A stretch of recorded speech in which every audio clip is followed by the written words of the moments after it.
미쳤어요. 당신이 내 여동생을 죽였다고요. 그날 밤 김도윤의 분노가 병원 전체를 뒤흔듭니다. 그리고 진짜 여왕의 복수가 시작됩니다. 얘 봐봐. 큰일 날 소리라네. 만약 이혼 안 하면 나만 뒤통수 맞는 거야. 무작정 믿고 기다렸다가. 집사람에 대한 제 마음은 여전히 변함없습니다. 이혼할 마음 없습니다. 그런 생각 해본 적도 없고요. 김도윤은 주먹을 꽉 쥔 채 제인을 향해 다가갔습니다. 차가운 형광등 불빛 아래 그의 그림자가 길게 늘어졌고 마침내 참았던 감정이 폭발하듯 그녀의 양 어깨를 거칠게 움켜쥐었습니다. 김도희 제 여동생이요. 당신 가족이 죽였어요. 당신 진작 알고 있었던 거예요. 이 모든 걸 알고도 아무렇지 않게 나랑 마주친 거냐고요. 그의 눈에는 분노가 불꽃처럼 일었고 그 말은 마치 심장을 찌르는 칼날처럼 제인의 귓가를 때렸습니다. 제인은 숨을 삼키며 도윤을 바라보았습니다. 눈동자가 떨리고 목소리가 잠겼습니다. 도윤 씨, 저도 이제야 알게 됐어요. 정말로 몰랐어요. 도희 씨에게 그런 일이 있었는지도 우리 가족이 관련되어 있다는 것도 정말로요. 그녀는 끝내 말을 잇지 못한 채 울음을 터뜨렸습니다. 눈물이 뺨을 타고 흘러내렸고 두 손으로 얼굴을 감싸며 고개를 숙였습니다. 도윤은 그런 제인의 모습을 한참 동안 바라보다가 고개를 천천히 숙였습니다. 그의 두 눈엔 감정이 격하게 요동치고 있었고 그는 거의 중얼거리듯 말했습니다. 그 아이는 아무 죄도 없었어요. 그냥 진실을 알았다는 이유로 죽음을 당한 거라고요. 그런데 당신 가족은 아무렇지 않게 살아가고 있었고. 도윤은 한 걸음 뒤로 물러서려다가 다시 그녀를 향해 다가섰습니다. 이번엔 그의 눈빛은 분노를 넘어선 슬픔으로 가득 차 있었습니다. 그는 조용히 물었습니다. 당신 김도희라는 이름 한 번이라도 진심으로 들어본 적 있었어요? 제인은 고개를 들지 못했습니다. 죄책감과 혼란 그리고 너무나 늦은 자각이 그녀를 짓눌렀습니다. 두 손으로 가슴을 감싸 안으며 흐느끼는 모습은 누구보다 아픈 진실을 이제서야 받아들이고 있는 사람의 모습이었습니다. 그때였습니다. 병실 문이 벌컥 열리고 강승우가 황급히 안으로 들어왔습니다. 그의 얼굴은 새파랗게 질려 있었고 눈빛엔 경악이 서려 있었습니다. 도윤 씨, 지금 뭐 하는 겁니까? 내 누나한테 지금 무슨 짓이에요? 승우는 다급히 제인을 감싸며 도윤을 밀쳐냈습니다. 두 남자의 눈빛이 허공에서 부딪혔고 긴장감은 병실 전체를 덮쳤습니다. 간호사들이 곧바로 들어와 말리려 했지만 이미 방 안의 공기는 팽팽하게 얼어붙은 상태였습니다. 도윤은 한참을 멈춰선 채 제인과 승우를 바라보았습니다.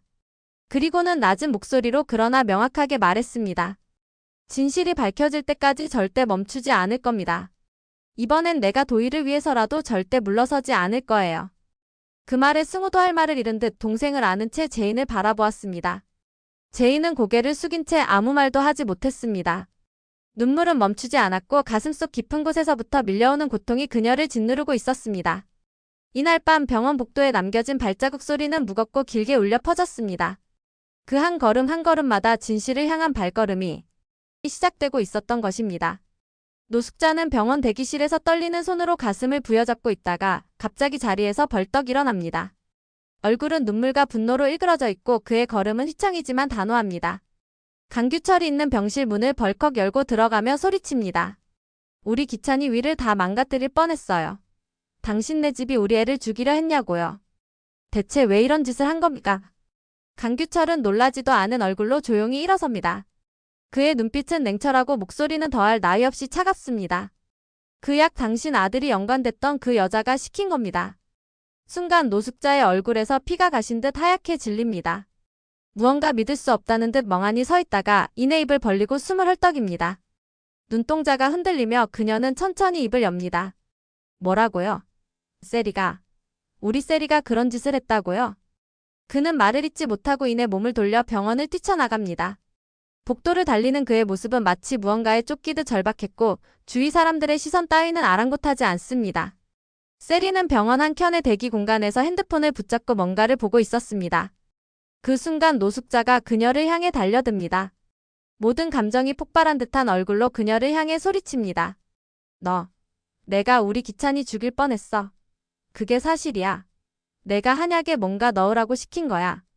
세리는 갑작스러운 상황에 당황하며 고개를 절레절레 흔듭니다. 눈물이 뺨을 타고 흐르기 시작하고 목소리는 떨립니다. 아니에요, 전 정말 몰랐어요. 아버지가 제가 그런 말 한 적 없어요. 믿어주세요, 제발요. 그러나 그 자리에 있던 간호사들 그리고 기찬의 가족들이 세리를 바라보는 눈빛은 싸늘하기만 합니다. 한 사람, 두 사람 고개를 저으며 뒷걸음질 칩니다. 아무도 그녀의 말을 믿지 않습니다. 노숙자는 울먹이며 외칩니다. 우리 기찬이 지금도 위가 다 헐어가고 있는데 내가 그 아이를 죽일 뻔했다고. 어떻게 이럴 수 있어. 내가 널 우리 세리는 끝내 주저앉아 오열하기 시작합니다. 그 오열은 억울함과 절망 그리고 두려움이 뒤섞인 복잡한 감정의 폭발이었습니다. 그녀의 손은 떨리고 입술은 파랗게 질려 있었습니다. 그 순간 병원의 스피커에서 누군가의 호출 소리가 들려오고 사람들의 시선이 분산되지만 세리 앞의 현실은 점점 더 암담해져만 갑니다. 그녀는 속삭입니다. 나는 그냥 사랑받고 싶었을 뿐인데. 황기찬은 서늘한 회의실에서 장인 강규철과 마주 앉아 있었습니다. 조용한 정적 속에서 그는 천천히 차를 한 모금 마신 뒤 또렷한 목소리로 말했습니다. 이혼할 생각 없습니다. 그 말은 방 안의 온도를 낮추는 듯 차갑고 단호했습니다. 강규철은 그의 얼굴을 뚫어져라 바라보며 묻습니다. 내가 진심으로 제인을 사랑해서 그런 말하는 거냐 아니면 무언가 숨기고 있는 거냐? 기찬은 가볍게 웃으며 고개를 저었습니다. 장인어른 저는 지금 제 아내와 가정을 지키고 싶을 뿐입니다. 그 이상도 이하도 아닙니다. 그러나 회의실을 나서는 순간 그의 눈빛은 전혀 다른 색을 띱니다.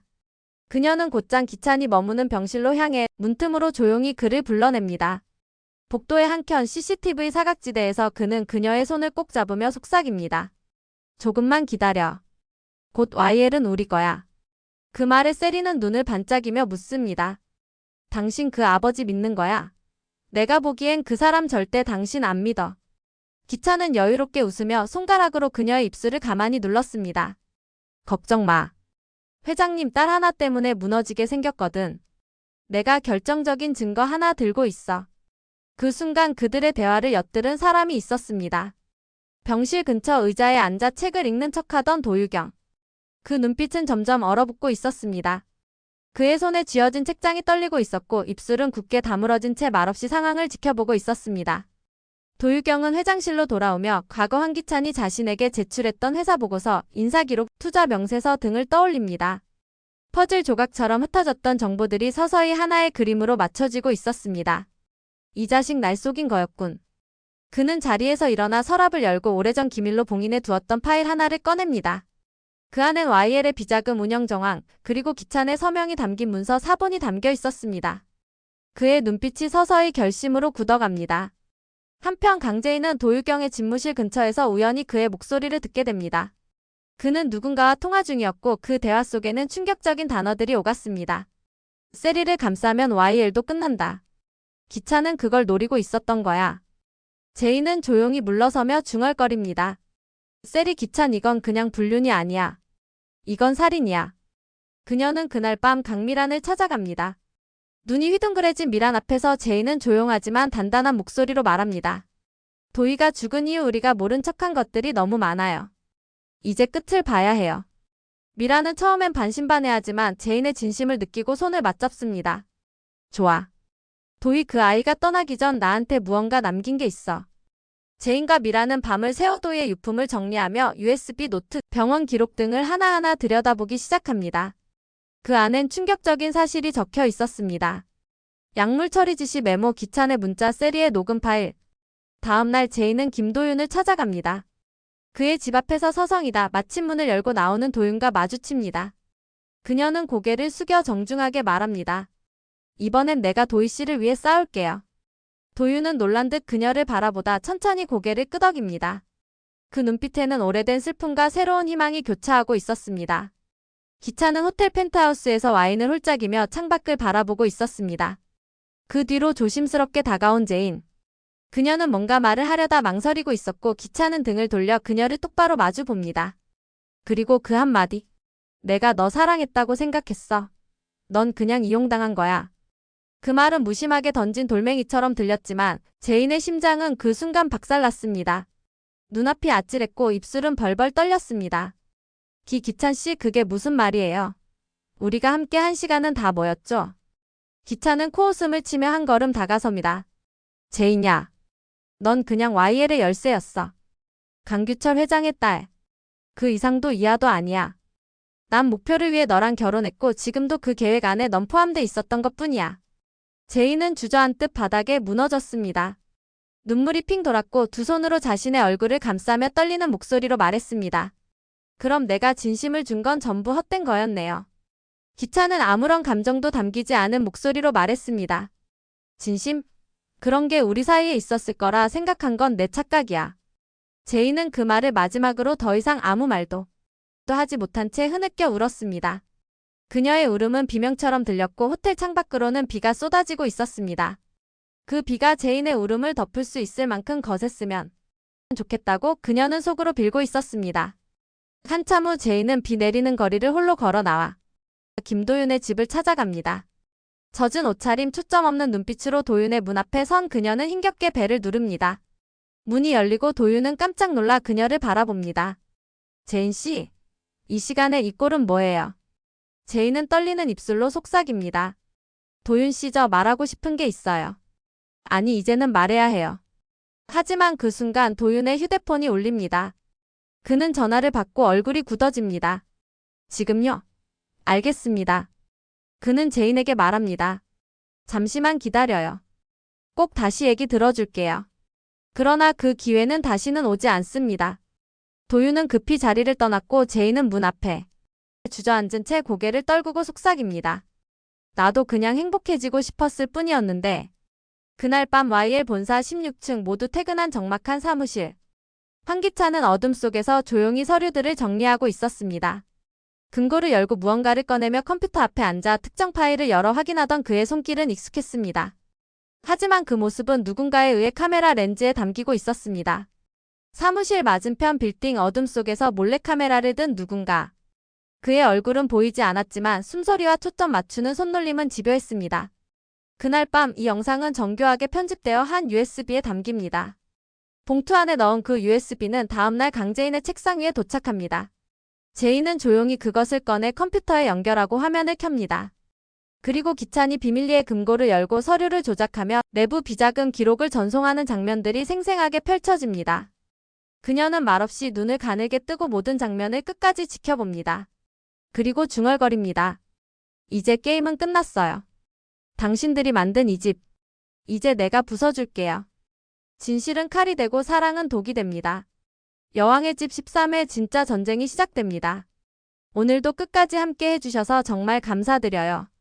구독과 좋아요 그리고 알림 설정까지 해두시면 다음 회차 리뷰도 빠르게 받아보실 수 있어요. 그럼 저희는 다음 영상에서 다시 만나요.